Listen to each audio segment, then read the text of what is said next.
Now the Lord said to Abram, go from your country and your kindred and your father's house to the land that I will show you. I will make you a great nation, and I will bless you, and I will make your name great so that you will be blessed. You will be a blessing. I will bless those who bless you, and those who curse you I will curse.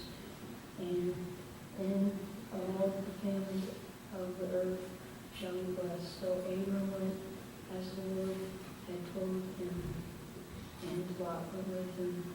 Abram was 75 years old when he departed from Haran. Abram took his wife Sarah and his brother's son Lot, and all the possessions that they had gathered from and the persons whom they acquired in Haran, and they set forth to go to the land of Canaan. When they had come to the land of Canaan, Abram passed through the land to the place Shechem and to the oak of the Lord. At the time the Canaanites were in the land, the Lord appeared to Abram and said, to your offspring I will give this land.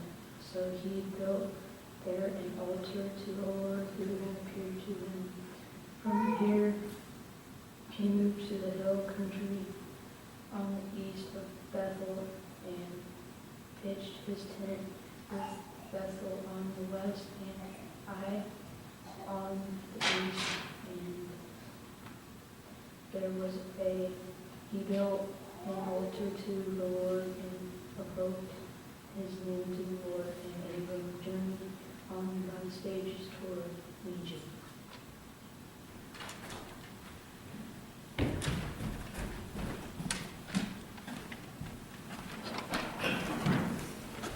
My first instinct was to have a bunch of pictures of vacation up there and flip through those for you, but Tracy told me that might not have been the wisest choice. So I thought we would continue our journey through Genesis, and we've come to the story of Abram, or Abraham, as he'll come to be known later. We've been through the creation of the world, then the fall of Adam and Eve, the first sin, and then the first murder with Cain and Abel, and the story of the flood with Noah and his descendants. And now we continue on with the beginning of the story of Abram, or Abraham. But before we get to the story of Abraham, we have the Tower of Babel. Maybe you've heard some of that. And that's when the Lord had said that, look, they are one people, and they have all one language. And this is only the beginning of what they will do. And we're going to build a tower to the heavens so they can be with God. And he says, nothing that they propose to do will now be impossible for them. So come, let us go down and confuse their language there so that they will not understand one another's speech. And it's kind of an interesting story. Part of it is that it serves to explain why there are so many different kinds of people and so many different kinds of languages. If you think in the beginning we started with Adam and Eve, and if everyone kind of comes through them, they shall speak the same language, right? And all kind of look the same. Well, this is a story that's thrown in to say this is why we have different languages and different people, different nationalities, if you will. Part of the story, too, is it explains that people were still striving to be like God. One of the sins of Adam and Eve was they wanted to know what God knew, what was right and what was wrong. Instead of just trusting in God to tell them what they should do, they felt they should know so they could make their own decisions. And we all know we're not always good at making the decisions of what's best for us. The people here, too, wanted to build a tower to God so they could be like God. Instead of, again, just trusting to be living under God and doing what God says, they, again, wanted to know what God did. So God scattered them and confused their language. And I always thought of that story, it's kind of a neat reminder to think about if the human race ever truly pulled together, what they could accomplish. If we could put our differences aside and work together as one, this story kind of shows us what we could accomplish. You know, that was building a tower to God. It kind of reminds us of our brokenness and our willingness not always to work together, what that keeps us from truly accomplishing. So we get past the story of the Tower of Babel, and we have another kind of genealogy, going from the descendants of Noah down to Abraham.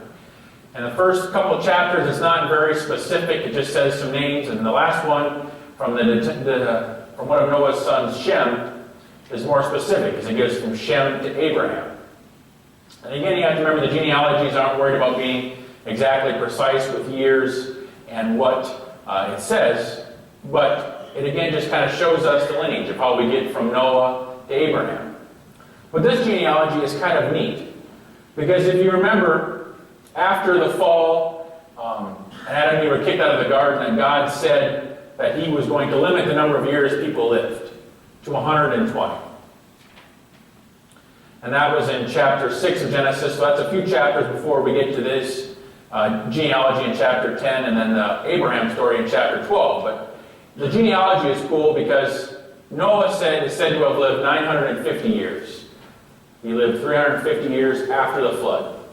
And then we get to this genealogy that shows us the lifespan going down as he gets to each descendant. It starts with one, and he says he lived 500 years, and another descendant of Shem goes to 403, another descendant jumps down to 209, to 200, and then finally to 119 years old. And it also gives the ages of when they had their first child.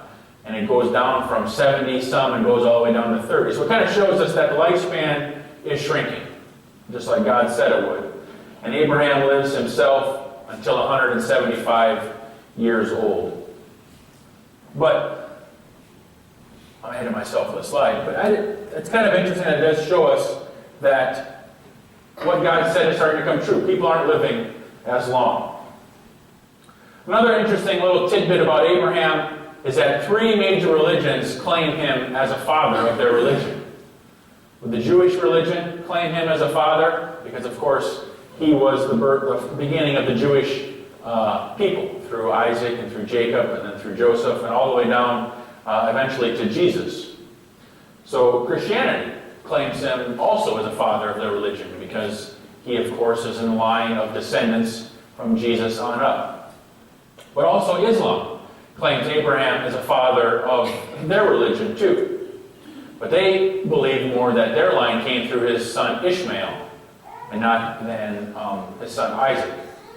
So the Jews claim their line go through the line of Isaac, and the Muslims of the Islamic faith claim him too because their line went through the son of Ishmael.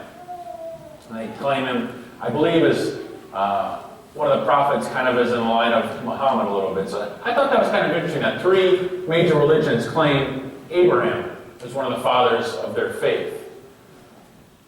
But for our purpose, we want to look at Abraham's faith, because in the New Testament, Abraham is mentioned almost as much as Moses concerning an Old Testament figure. And when Abraham is mentioned, he's always talked about being the father of faith, or he's always held up as an example of his faith, of an example of the way our faith should be. And while Abraham is a good example of faith and what it should be like, I think too often we get a little bit of a distorted picture of what his faith was like. When he was 75, he and his family and some larger family members were asked to leave their comfortable home. And God said, I want you to leave, to go to this place, and I'll bless you with inheritance, and I'll bless you with descendants. At this time, Abram didn't have any descendants. And his name was Abram. His name is changed to Abraham later in the story, where God finally promises him descendants. So his name is changed from Abram to Abraham, which can mean anything from father of multitudes to, I think, blessed one. There's an argument exactly what his name means. But it's changed when God's promises finally that we will give you children. And Sarai's name is changed to Sarah at that same point too. So if you hear me saying Abram or Abraham, I'll get them mixed up and put them together. But this point of the story is called Abram, and he's been asked to uproot and to move. He's living in a pretty secure city, a pretty wealthy city, and he's pretty wealthy himself. He's got it pretty good. And all of a sudden God comes down and says, I want you to up and move your family. And he does. The Bible doesn't say he asks any questions or any demands or waits for any kind of a sign. He just listens and goes. An example of complete faith, right? So a lot of times we hold Abraham up as, this is the way our faith is supposed to look. God called, Abraham went, there were no doubts, there were no questions, there was nothing. Abraham's this perfect example of faith, and that's the way we are supposed to be ourselves. Well, I put this slide up here, I don't know if you can read it or not from back there, but it kind of shows us Abraham's journey of faith. And while his faith moves from the doubt to trust on kind of an upward path, we see it's not a straight line. He has his hiccups, if you will, along the way. Meaning, he didn't just completely believe all the time. He didn't just completely not doubt. He had his questions. For example, as he's traveling, he ends up going into Egypt because of a famine. And there was kind of a custom, if you will, in Egypt where if a powerful man comes in with his family, a lot of times the Pharaoh would take his wife or his husband and put him into the Pharaoh's harem. This wasn't necessarily a romantic type deal. It's more of a political and a power statement saying, yeah, you're powerful, but, I'm more powerful because I have your wife or like that in my harem. It's kind of a more of a political statement to remind people who was really boss here. So Abraham knew this. And he also knew that God had promised him to protect him. And God had promised to give him an heir. So God had promised to watch and look over his family. But Abram didn't completely trust God. Instead, he lied to the Pharaoh and said, this is my sister. Because he was scared that he might be killed on account of his wife. He was scared the Pharaoh might want to kill him so he could take his wife and then take also part of his belongings and everything that he had. So instead of trusting God, he's going to do it his own way. He's going to make his own protection and save his own skin. And because of this, God starts to punish Pharaoh because he's taken Abram's wife, and Pharaoh actually comes and rebukes Abram and says, why did you lie to me? Look what you've done to our house and our country. You shouldn't have lied to me.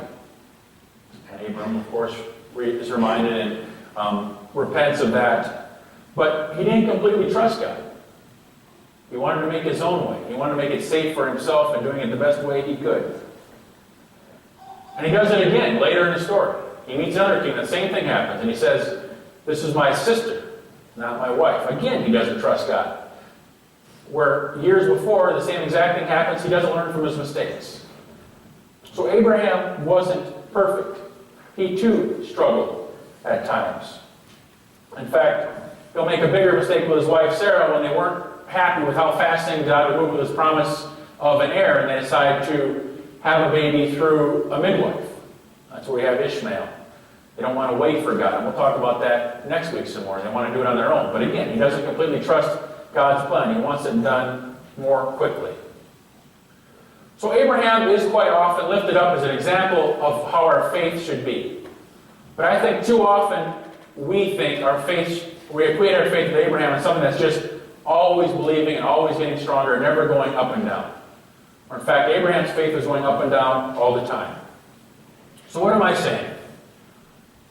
Maybe faith is like dieting. I don't know if I've ever heard it compared that way. But what's the key to a diet? Sticking to it, right? Not giving up after you mess up one day and have too much to eat and throwing it out the window. You got to keep going. Even if you fail one day, you got to get back on the horse the next and just keep going on and making it work, right? If you stop, obviously it doesn't work. And none of us are perfect. None of us ever stick to it. Whatever the diet or eating may be, there's a day or two where we go and fall off the way. And we have a choice. We either quit altogether or we say, okay, I'll start again today. And if it's going to be successful, we got to say, okay, we start again today. It's the same way, I think, with our faith. Too many times we believe that if we're being faithful and working hard enough, our faith is a continual upslope and getting stronger. And there's never any dips in the road where we have questions or we have doubts. Or if we hit one of those times in our lives where it's difficult or we have some questions or doubts, we think, I'm doing it wrong or it's not worth it, so just forget it. We fall away for a while until something bigger comes up in our life and we think, I need God's help through this. But we're too easily just thinking we need to throw it away if it's not perfect or if it's not strong enough all the time.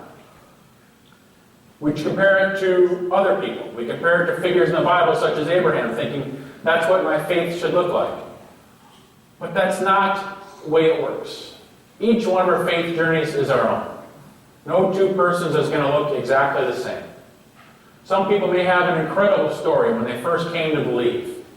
Maybe they were saved out of some incredible depth and despair. Some people's story would be like, I've always believed. I've always kind of believed in God. And each person's journey is their own. And that's an important thing to remember. Another important thing is to remember that our faith has ups and downs. Even Abraham was lifted up in the Bible as a man of righteousness, a man whose faith it is to emulate.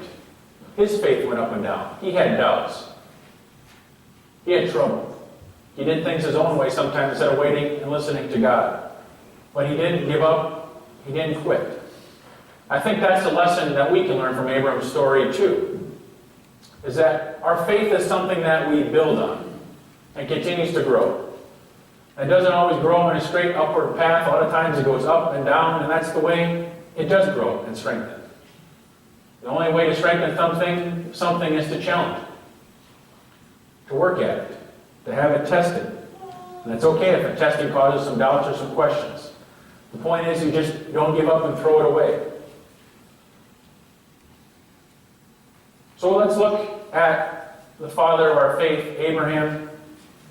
And we can look to him as an example of our faith. But we must remember that even he wasn't perfect in his faith journey. And we're not held to that same perfection, that same standard of perfection. We're just asked to continue on, to continue building and growing our faith through the ups and downs, and to stick to it. I suppose it is just like a diet. But remember, the rewards of our faith that grows and continues to grow is something greater than we can imagine. So let's endeavor and challenge ourselves to stick to it, to believe and to grow, and see where our faith can lead us.